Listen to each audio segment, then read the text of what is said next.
Eto guys, susubukin na naman ang galing ng banda rin yun. Pinresingan tayo guys, depensang pangkalawakan. Ang tibay ng kalaban guys. So ito, hanapin natin dyan guys kung saan natin pwede bandahin yan, okay?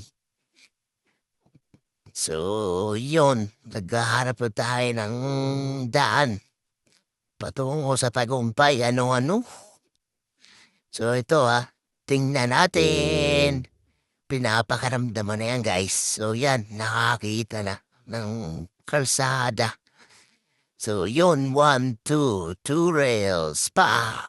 Ano, napaka-basic naman yan para kay Banda King. So ito nga, isi-safety niya ulit ito guys.